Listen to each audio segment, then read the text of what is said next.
s'il vous plaît. Ouais, magnifique, super bien. Bonjour. Comment allez-vous? Très bien. Ça va? Comment s'est passé le voyage? Oh là, rapide, 3 heures, Oui, ouais, on a impeccable. sauté dans la voiture ce matin. Impeccable, on est parti, il était à peine 10 heures et à 10 heures on était à table pour manger. Et vous venez chercher le coulis Le chinois. coulis chinois de mon grand-père. D'accord. Qui est dans la vitrine là. Ouais. Ah, il est vraiment, on le redécouvre parce que sans les seaux, bon, avec le bras cassé, ça n'avait pas cet aspect-là, cet Donc, équilibre. Si je comprends bien, vous retrouvez l'aspect de l'objet tel qu'il a été à l'époque. Probablement. Moi, je ne l'ai jamais connu comme ça.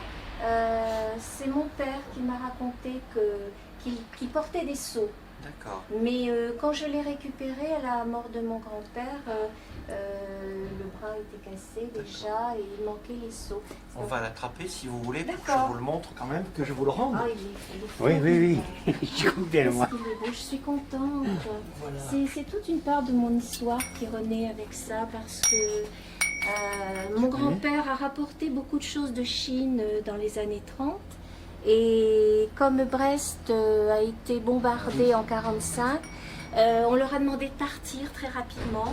Et il n'a pu emporter que quelques objets, dont ce coulis. bronze qu'ils pouvaient emporter avec eux. Alors voilà. Et, Donc suis je vous ai reconstitué les seaux, Oui, les cordes, et puis le bambou, parce que ça pouvait être qu'un bambou. probablement. ouais, ouais. Donc j'ai créé ces décors pour le bambou, et j'ai fait aussi les bambous ici.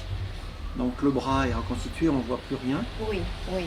Et j'ai dû modifier légèrement la position de l'autre bras pour arriver à avoir l'équilibre. Oui. Je vous le confie. Je suis contente. Dommage que mon papa ne puisse pas le voir. Peut-être qu'il ne le voit pas dans. Probablement. Envie que... Mais... Alors, voilà. Donc, vous Voilà, aviez c'est comme ça. Oui. voilà, 10 heures à... C'était même moins cher qu'aujourd'hui. Il y a un petit peu de fondre. Pour vous, c'est prêt aussi. Comment allez-vous? Donc voilà. Parfait. Hein, donc tout est prêt, c'est déjà payé, donc il n'y a aucun problème. Vous n'avez plus qu'à aller le remettre dans l'église. Ça fonctionne.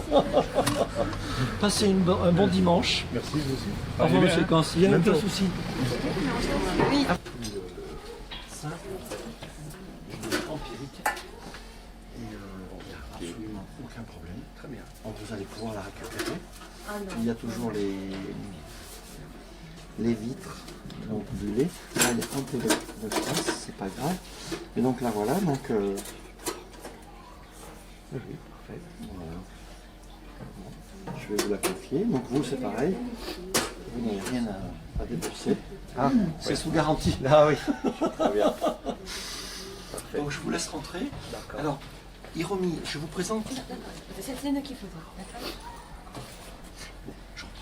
D'accord, parfait. Bon retour. Merci. À bientôt. Je vous en prie. S'il vous plaît, monsieur. Bonjour. Voilà, donc vous venez chercher donc cet objet. Oui, tout à fait. C'est une appli qui était en réparation. Il y avait un petit problème de court-circuit, donc ce bronze a réparé.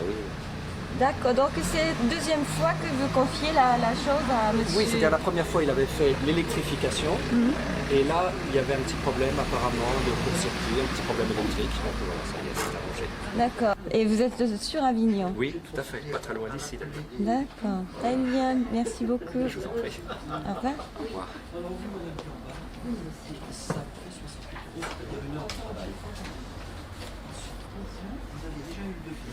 Oui, oui, oui. Mais on n'a pas retrouvé. Ce matin, on est parti. C'est pas vrai. Il faut pas le dire.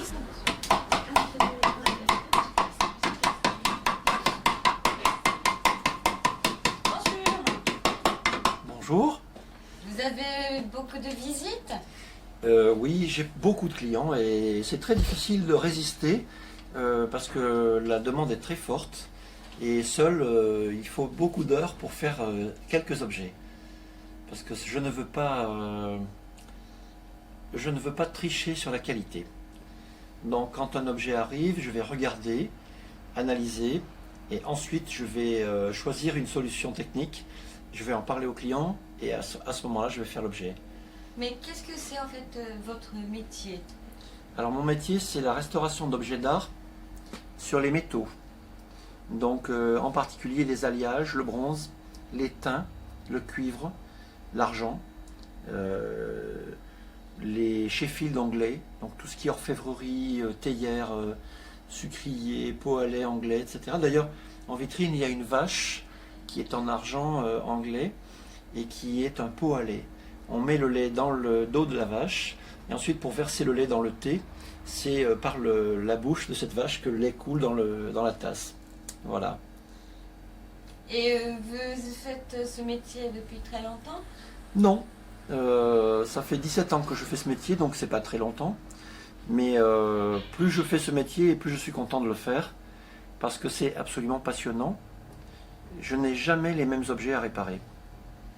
Chaque fois, c'est un cas particulier, et il me faut m'impliquer pour savoir comment faire, pourquoi, quelle époque, comment ça a été construit, et pourquoi c'est monté comme ça. Et en général, tout est écrit dessus. L'objet parle de lui-même. C'est lui qui va me dire comment il a été construit et pourquoi il faut le restaurer comme ça pour faire la même chose qu'à l'origine. Voilà. Et est-ce que c'est le seul métier que vous avez jusqu'à maintenant? Non, j'ai fait beaucoup de métiers et je suis un homme curieux. Donc je n'ai jamais été rassasié, il fallait toujours apprendre de nouvelles choses. Et donc j'ai fait plusieurs métiers, oui. Et avant celui-là, ce que vous êtes en train de faire? Alors, avant de faire ce métier, je faisais de l'électronique. Donc je faisais des installations en utilisant de l'électronique. Et c'était passionnant aussi, mais au bout de 15 ans, j'ai eu envie de changer parce que je voulais faire parler les mains. Et j'ai pensé à attendre la retraite pour faire de la peinture, parce que je peignais déjà souvent.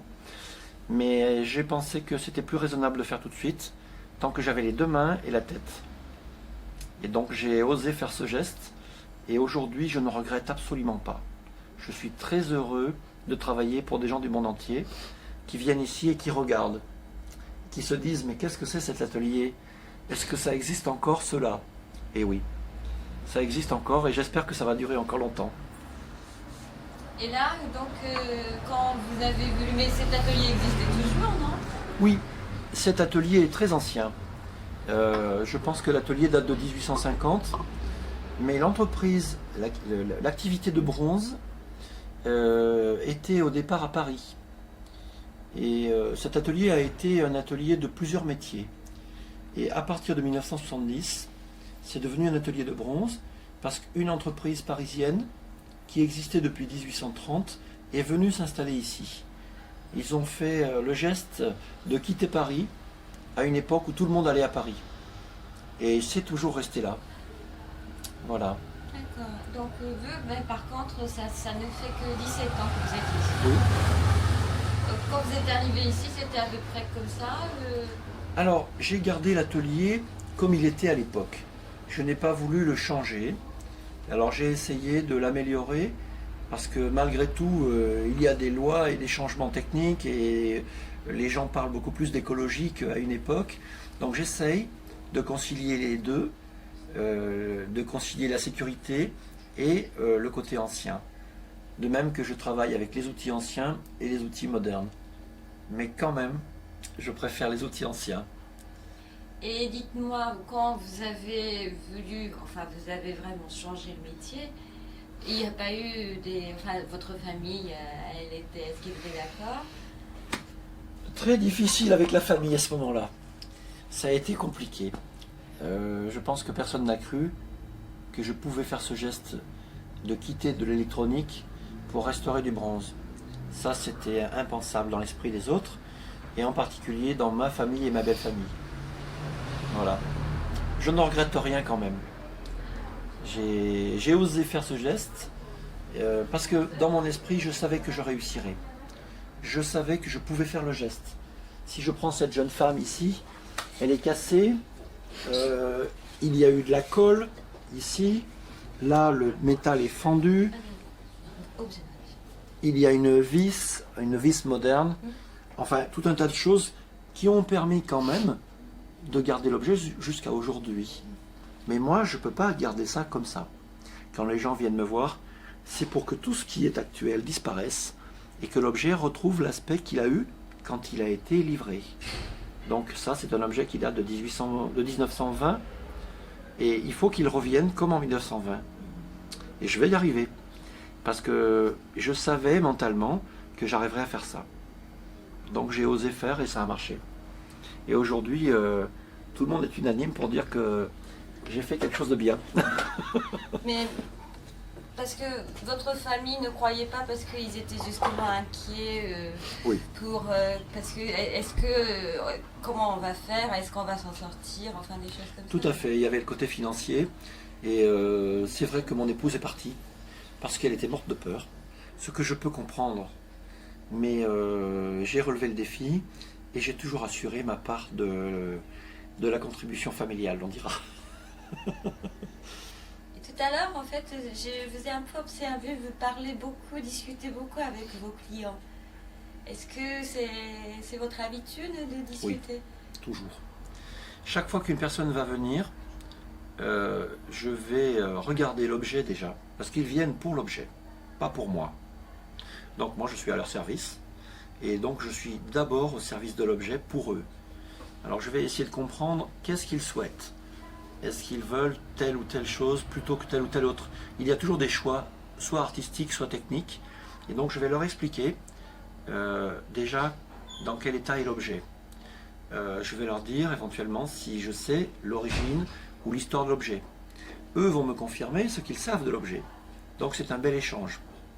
Et après, eh bien, je leur explique tout pour qu'ils sachent pourquoi ça va durer longtemps, pourquoi ça sera peut-être plus rapide, pourquoi ça va coûter une certaine somme d'argent. Donc j'aime bien que le client sache toujours pourquoi il va payer, quand ça sera prêt, qu'est-ce que je vais faire avec ça. C'est très important pour moi qu'ils sachent. Et c'est vrai que quand ils reviennent après, si ce sont des clients habitués, il n'y a pas besoin de donner autant d'explications. Et il y a beaucoup des habitués? Il y a beaucoup d'habitués, mais il y a constamment des nouveaux clients. Je me demande comment c'est possible qu'il y ait autant de gens qui aiment ça. Je ne pensais pas que ça serait à ce point quand même. Et vous leur avez jamais posé la question pourquoi ils aiment des objets vieux? Ah, très souvent, c'est un souvenir. Ce porteur d'eau chinois, ce coulis chinois, c'était l'objet de l'aïeul, l'arrière-grand-père, qui était chercheur de plomb dans les mines en Thaïlande il y a plus de 100 ans. Et donc quand il y a eu les bombardements en 1944 à Brest, tout a été détruit. Et cet aïeul a pu prendre 2 ou 3 objets avec lui seulement, dont cette statue cassée par le bombardement, il l'a prise avec lui. Et moi, j'ai réussi à refaire ce qui a été perdu pendant la guerre. Voilà. Mais c'est un plaisir, non? Parce qu'apparemment, la dame avait l'air très contente. Je crois qu'ils étaient très émus. Et quelquefois, je suis encore plus ému qu'eux. J'ai du mal à cacher mon émotion. Heureusement qu'ils ne font pas trop de compliments, parce qu'à ce moment-là, j'ai du mal à résister et je suis assez ému à ce moment-là. Il y a d'autres anecdotes avec un des clients qui sont aussi émus comme ça, des belles histoires? Oui.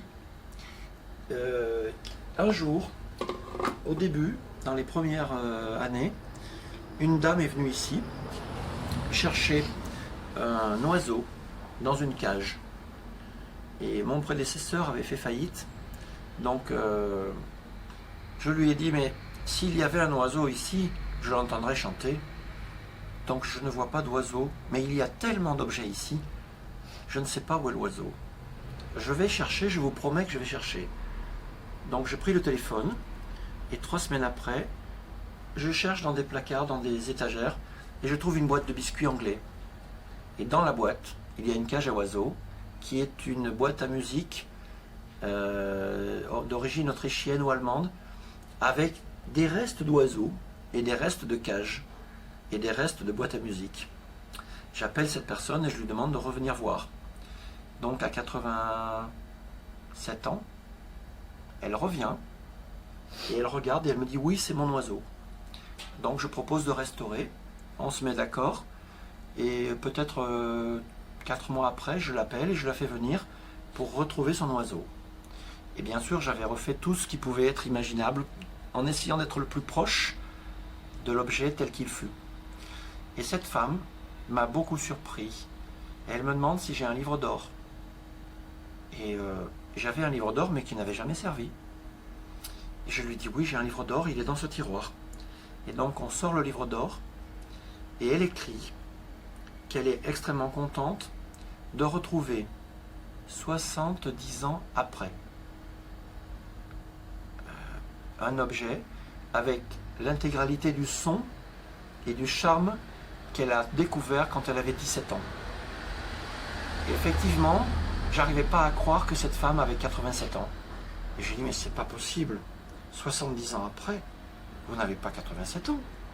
Et oui, j'ai 87 ans. Ça a été, je crois, le plus beau compliment que j'ai jamais eu. Et alors, cet objet me laisse beaucoup de souvenirs parce que il chantait avec 7 notes différentes pendant plus de 5 minutes. Ce qui est quand même un record. Voilà.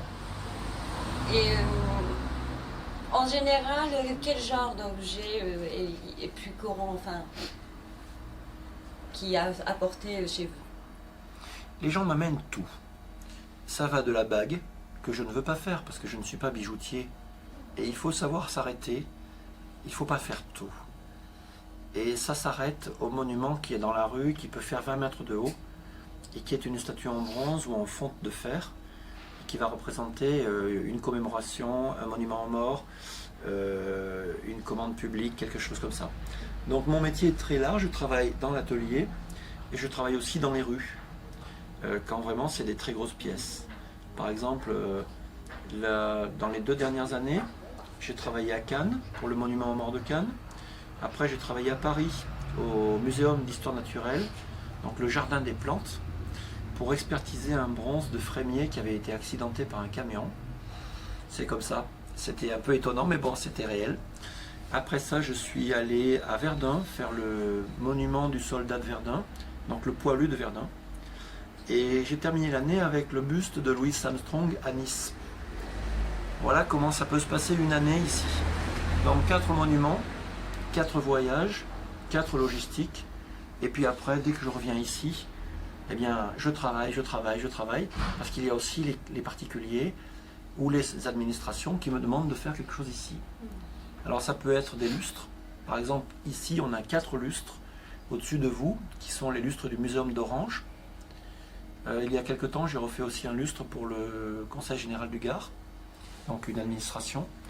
Et en dehors de cela, ça peut être des jouets en tôle, ça peut être des petites statues. J'adore les petites statues.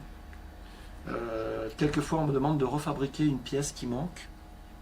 Alors à Aix-en-Provence, j'ai fait une statue qui est sur la place des Quarts d'Heure, qui est un triton, et qui est donc un ange avec une queue de poisson.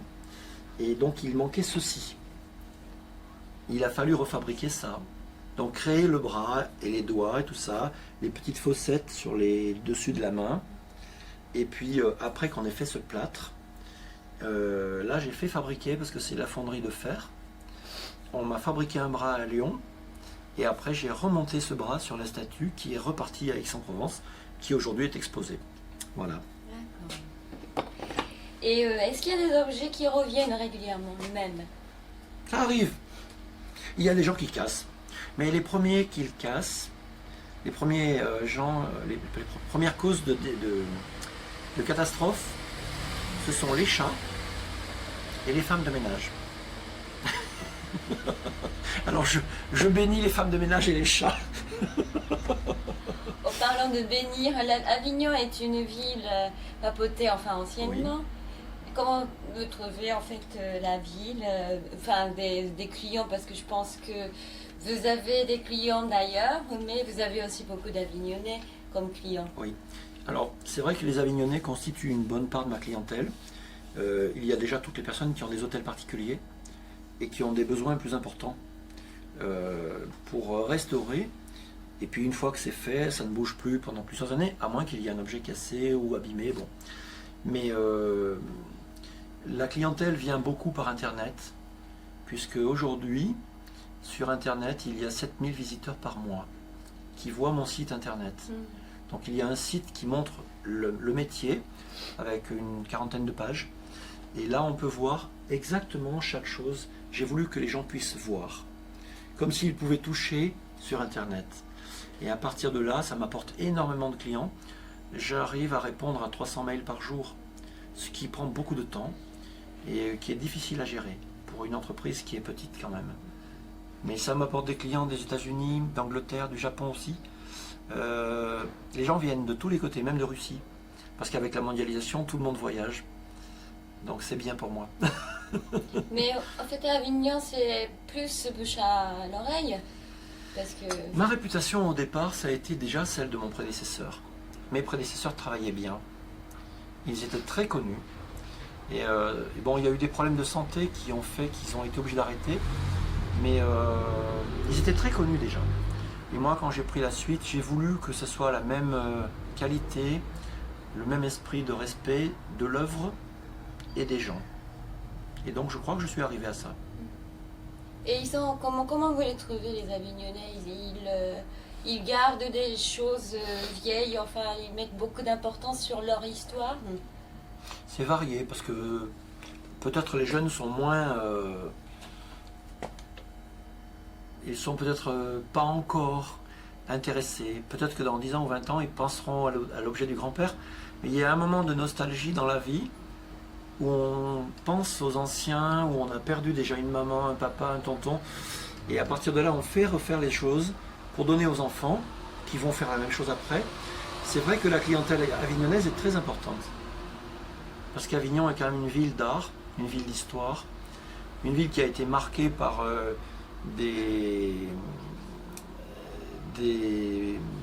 comment dirais-je, tout un capital religieux énorme, puisque même le bâtiment qui est là en face était un couvent.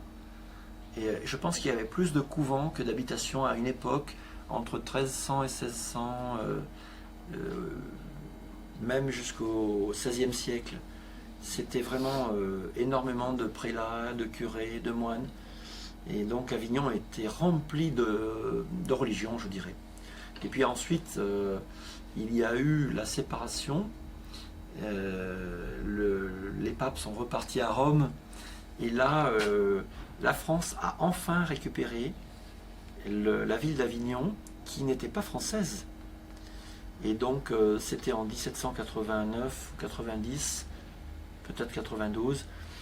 Et le maire d'Avignon, une centaine d'années plus tard, a voulu commémorer le rattachement d'Avignon et du comte avenecin à la France, avec un monument qui est visible aujourd'hui sur les bords du Rhône, qui s'appelle le monument du centenaire.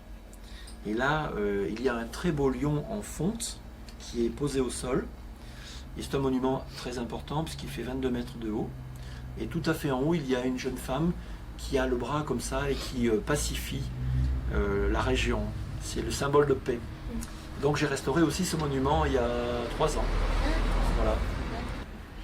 Donc, est-ce que vous êtes fier d'être dans une ville qui est chargée d'histoire, qui était autrefois la ville des papes? Oui, bien sûr. Parce que c'est toute l'originalité d'Avignon, c'est justement d'avoir abrité les papes pendant 700 ans.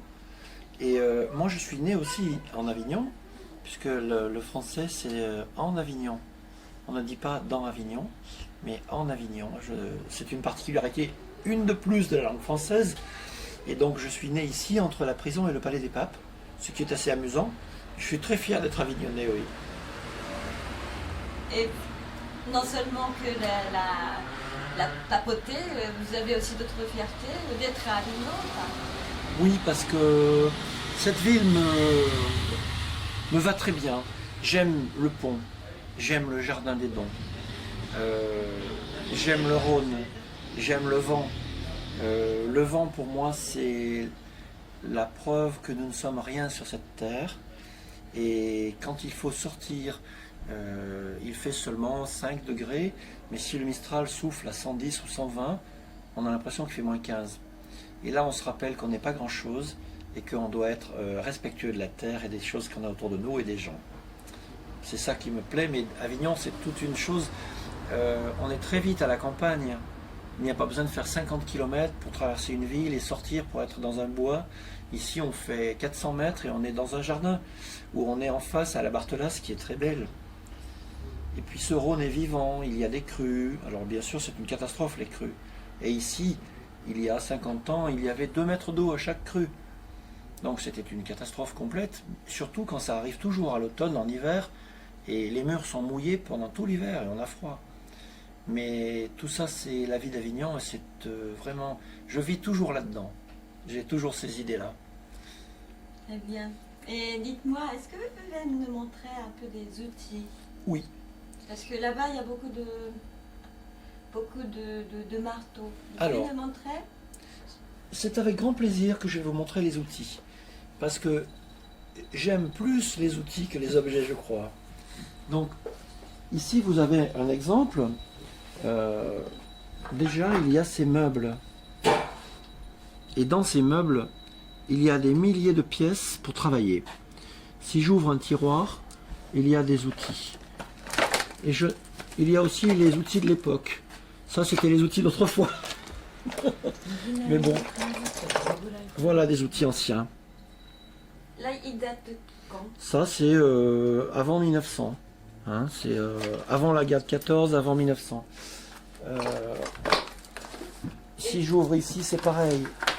Alors là, j'ai des pièces spéciales qui servent pour travailler les statues. Ça, ce sont des petites limes. Voilà, ce sont des formes pour travailler. Quand je vais sculpter une statue, c'est ces pièces que j'utilise. Et donc mes meubles sont pleins d'outils. Et parmi les marteaux? Alors les marteaux, c'est très beau aussi. Et c'est ce que je préfère.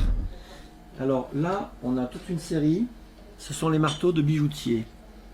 Tout ce qui est en bas à droite, ce sont les marteaux de bijoutier. Tout ce qui est au-dessus, c'est aussi une partie bijoutier et une partie pour travailler la tôle, un peu comme les carrossiers, on dira. Là à gauche, en haut, j'ai des marteaux qui sont absolument spécifiques pour le bronze. Ce ne sont que des marteaux pour le bronze. Donc là, j'ai du plomb. Par exemple, celui-ci, j'aime beaucoup. Voilà. Ça, c'est un marteau très ancien. Et quand on le tient, on peut taper très violemment. On peut vraiment faire ce qu'on veut avec ça. Et ça date de quand Alors ça, c'est pareil, c'est 18e ça. Ici, j'ai des marteaux en bois. Alors ça, c'est extrêmement compliqué. C'est du bois, c'est très léger. Et il y a une partie en tôle autour. Et ça permet de frapper assez fort sans marquer le bronze. Dans mon métier, quand on travaille une statue, souvent il faut remettre le bras. Et le bras est enfoncé, il est entré dedans. Et il y a des goupilles qui sont cachées. Et donc pour mettre le bras en place sans marquer, on peut taper sans abîmer. C'est avec ce genre de marteau qu'on le fait. Et il y a aussi ceux-là qui sont la même chose, très particuliers. Alors ceux-là, c'est ce qu'on va donner aux policiers bientôt parce que ça frappe mais ça ne marque pas. Donc voilà. On peut taper de traces. Et ça, c'est un marteau qui est de la peau d'animal qui est roulé. Et ensuite, c'est percé, on met le manche, et il y a des clous ici. Et avec ça, on peut taper très fort, sans jamais marquer le bronze. On n'abîme pas. Merci beaucoup. Mais je vous en prie, merci. Merci beaucoup. Voilà.